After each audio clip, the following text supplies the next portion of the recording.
বাঁকুড়া জেলায় আরও একটি গ্রাম পঞ্চায়েত তৃণমূলের হাত থেকে ছিনিয়ে নিল গেরুয়া শিবির। বাঁকুড়ার বড়জোড়া গ্রাম পঞ্চায়েতের তলবি সভায় আজ সংখ্যাগরিষ্ঠ আসনে জিতে ওই গ্রাম পঞ্চায়েতের ক্ষমতা দখল করল বিজেপি।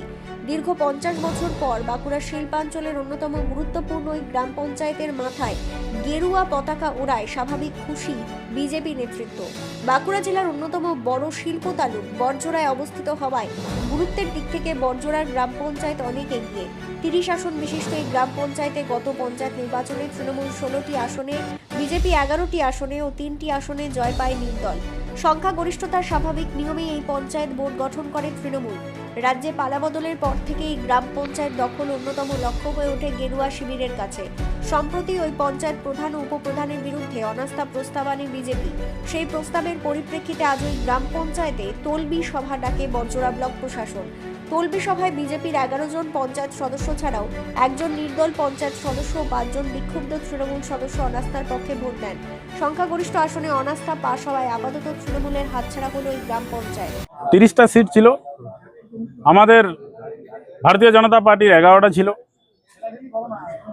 আর 3টে নির্দলের প্রার্থী ছিল, আর বাকি 16টা হচ্ছে তৃণমূলের প্রার্থী ছিল। আর আজকে সমর্থন আমাদেরকে করেছে, আমরা 11, আরও আমাদেরকে 6 জন সমর্থন করেছে। নির্দল 3 জন? হ্যাঁ, নির্দল 3 জনই করেছে না, নির্দল আমাদেরকে 1 জন সমর্থন করেছে। বাকি 4 জন তৃণমূল থেকে। বাকি তো 3 জন নির্দল ছিল, 1 জন আমাদেরকে সমর্থন করেছে, 2 জন আসেনি। তাহলে 12 জন হলো। হ্যাঁ, 12 জন আর 5 জন তৃণমূল থেকে। পঞ্চায়েত আগামী দিনে সাধারণ মানুষের সাথে থাকবে। এক ফোনে পঞ্চায়েত পরিষেবা পাবেন। বড়জোড়া গ্রাম পঞ্চায়েতের সমস্ত গ্রামবাসীকে আমরা এটুকু বলতে পারি যে আপনারা এক ফোনে পঞ্চায়েত পরিষেবা পাবেন। পঞ্চায়েত পরিষেবার থেকে আপনাদেরকে বঞ্চিত আর হতে হবে না।